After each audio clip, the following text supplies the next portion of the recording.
Qurban Hayit. Qurban Hayit Allah'ın Halili Hazreti İbrahim Aleyhisselam'ның mübarek izidan manğan pidakar kişilerinin Allah'a bolğan boysunuşu ve sadaqatini ifade edişinin namayendisi sübütüde qurbanlıqlarını beca keltirip bay namrat, çoğun kiçik, hakim puqra demesden barcha kişilerinin tebessüm bilen didarlışıp birbirinin qo'llarini qeyrindoshlik mehri bilan ching tutgan holda ko'ngil dasturxoniga qadam tashrif qiladigan baxt saodat kunidir. G'uncha bo'y, qora ko'z sabiylardan tortib jafokash, mehnatkor, botur va qaysar dodalarimizgacha, mehri illiq, qo'yni kang, qo'li gul onalarimizgacha barliq xalqimizning har yili intizorlik bilan kutadigan muborak Qurban Hayit kuni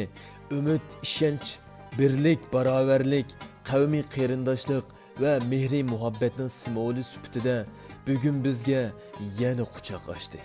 Mehri illik ailelerinden ayrılıp hicran ko'chalarida kezayotgan kishilarning aileleri bilan jam bo'lib visol şerbetini içilgan bu mübarek Qurban Hayit kunlarida ailemizning g'unchilari bo'lgan kichik shahzoda ve malikelerimizning hayitlik kiyimlerini ratlik kiyishib, hayitlik sovg'alarini elish uchun tayyor turishlari, Hayitgoh masjidi munoridan kelgan ulug' nidoga ijobat qilish uchun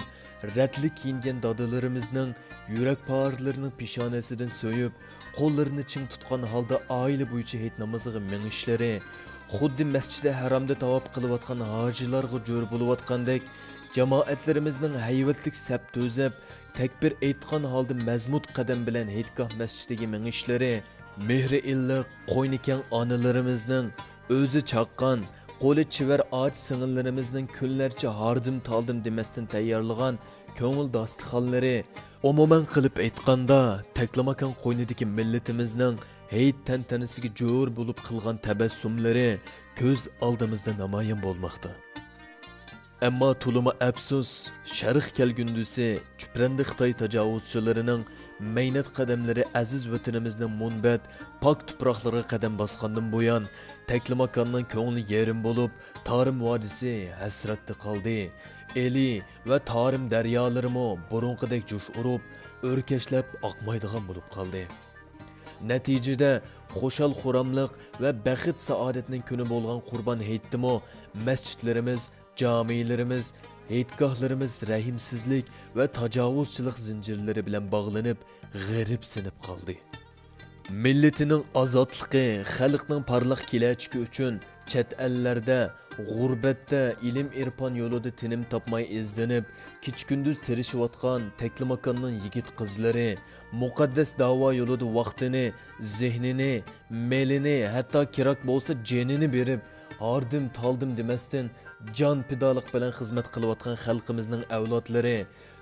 tajovuzchilarning to'mir topallari ostida ezilayotgan millatimizning qorong'u zindonlarini erkinlik yo'riqligiga elib chiqadigan umid mash'ilini sharaf bilan ko'tarib mangmoqda.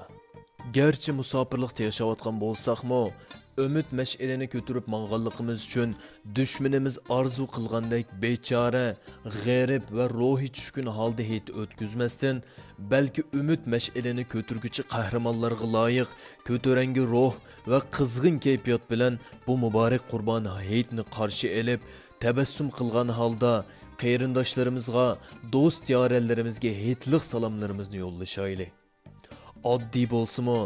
mehr chayi bilan seningan qayrindoshlik dasturxonlariga barcha aziz do'stlarimiz va yor birodarlarimizni taklif qilib, muborak Qurban Hayitni baxt, saodat va xushallik ichida o'tkazaylik. Ilmyor yoshlar guruhi bo'lib sübtimiz bilan hammanglarning Qurban Hayitinglarni qizg'in tabriklaymiz. Qurban Hayitinglar muborak bo'lsin.